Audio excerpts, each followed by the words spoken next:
be burning some midnight oil. Savor this victory this season. We got time off now till January the 2nd in the Fiesta Bowl. All they got to do is root for Notre Dame next week. Twin set receivers out to the right side. First down and 10.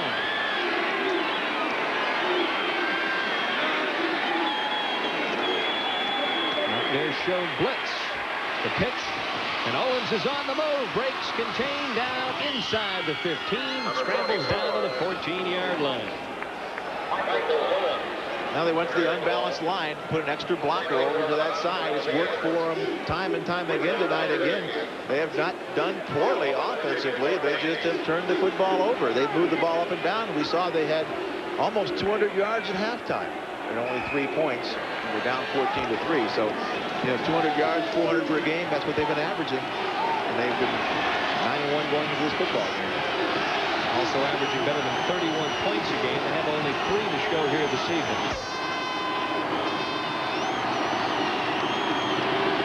Trying to score one for pride's sake right now, though. Owens wrapped up at the 15, and a lose a yard on the play. And Robert Pickett, who had a big fumble recovery earlier this evening, in on the tackle. And there's pride on the other side of the football, too. No matter what the score is, defensively, you don't want to allow the other team into the end zone. In fact, I'm sure there's a lot of the first team guys that maybe not playing right now that says, Coach, let me go back in. We don't want to get in the end zone, because defenses take a lot of pride in the number of points they've given up, the number of yards they've given up. They want to win the football game first, but there's that pride that defensive units have in their accomplishments.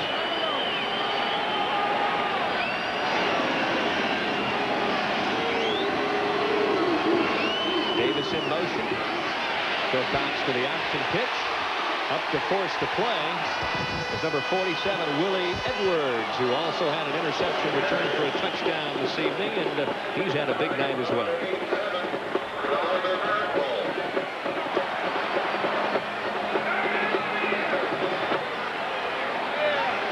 Again, you just have to look at the faces, don't you, Denny? Just a minor disappointment, though. Dick McPherson's really got this program at Syracuse on a roll. Oh, amazing. You win 20 of your last 22 ball games. The other stat that I found very instrumental is the fact that they had won 9 out of their last 10 road games. How tough is that? Dick McPherson felt like they had a real shot here this evening. Into the end zone it goes, and it's a touchdown. So finally, with 3:41 left, Phil Cox hits Rob Moore in the end zone, and the Orangemen score themselves a TD. That's one of the cases where throwing the ball behind the receiver really was a benefit for Todd Philcox, because it's what's known as a post corner. He had man-to-man coverage. The receiver went to the inside, then back to the outside. The defensive back was waiting for him, but he threw it behind him, and then Moore just turned around and made the play. You'll see Willie Edwards, 47, waiting on the outside where he knew the pattern was coming. You do a lot of film study. You know, down deep, a lot of teams like to use post corner to score on. So he was waiting there for it, and the guy just stopped on him, and Philcox threw the ball for a touchdown. Now they're going for 2. 7 times teams have tried to go for 2 on West Virginia this year. 3 have been successful. Trying to get back to the 500 mark. The receiver is open, but it's batted away, and no flag is thrown. So it's an incomplete pass in the end zone.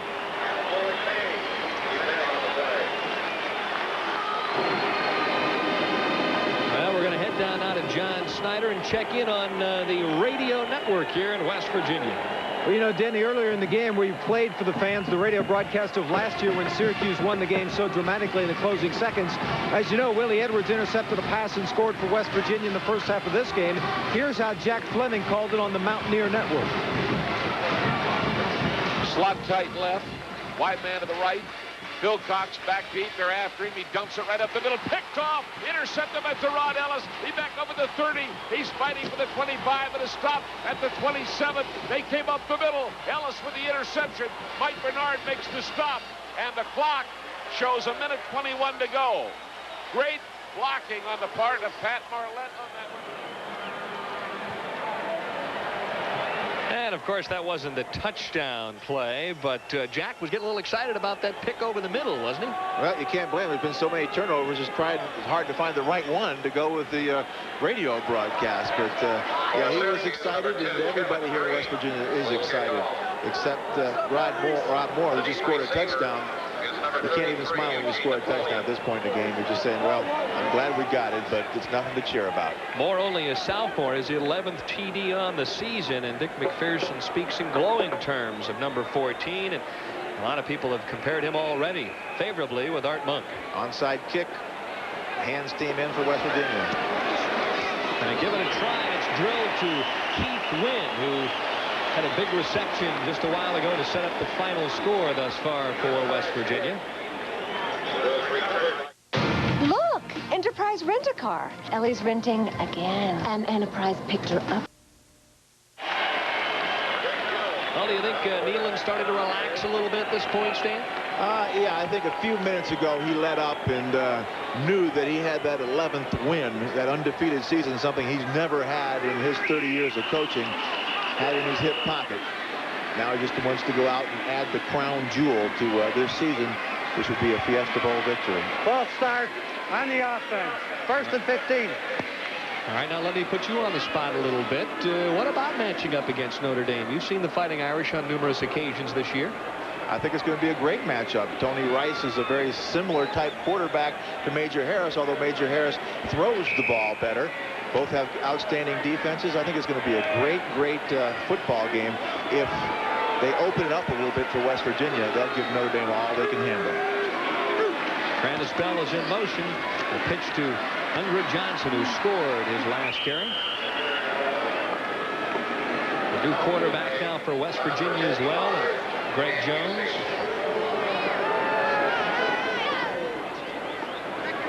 All right, we've talked about West Virginia. What about Syracuse against LSU or against Auburn? Two very talented teams there.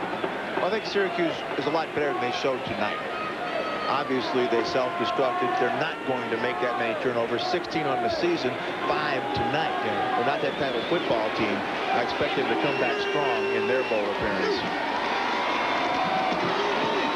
Johnson again, just trying to grind out a few yards and keep that clock rolling. We're under 3 minutes to play here at Mountaineer Field. Syracuse had one other poor outing against Ohio State. Ohio State's first game under John Cooper. Ohio State was emotionally high. Syracuse made some mistakes in that game, but they came back and won 7 games in a row, 8 games in a row. And they come into tonight on a high. Now they got to pick up what's left from this football game. Their bruised egos, their bruised bodies, get themselves ready to play one final game. Well, this one's been a real war down there in the trenches. How many times this evening have we seen helmets go flying in this one? Well, you can look out in the field now and you can see the guys that are still playing hard. They're star players. Rob Burnett just made a big play there for a loss of 2. We saw Terry Wooten run all the way across the field to knock Keith Wynn out at the 1-yard line, play the option strong.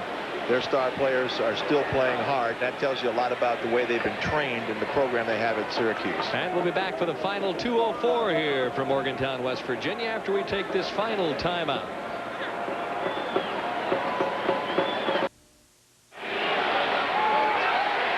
Pretty much tells the story with 2:04 left. Back deep inside the 10 is Chris Ingram. Pressure is on.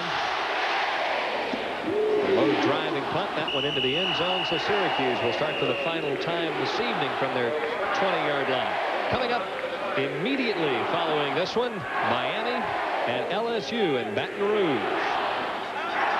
Who do you like in that one, Denny? Oh, don't put me on the spot. I tell you what, it's awful hard to beat those folks from LSU down there in their own backyard. I tell you what, Bino Cook's been right on West Virginia all year long. Do you argue with him picking LSU down there? They said they'll for surely beat Miami. I don't believe him for a minute. I mean, even a blind squirrel finds an acorn. So you like the Canes? Is that what you're telling me? I tell you what, they're tough. Oh, you bet they are. Tough going down there in Baton Rouge.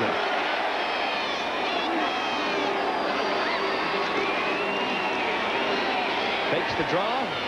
Over the middle, and Davis is wide open. And he is a train to pull down at the 45. Pulled down by number 99, Basil Proctor. He comes in for this dime defense. Basil, 6'4", 250. Transferred here from the University of Miami. That's the Hurricanes. That's a quarter. And he was a defensive back there. He was a strong safety that gained some weight. Fleet of foot. Dead ball. Personal foul on the defense. A little exuberance from some of the younger players getting a chance to play in this season finale, regular season finale, the cap of the undefeated season for West Virginia. 25 seniors on this squad this year. What a year it's been for them.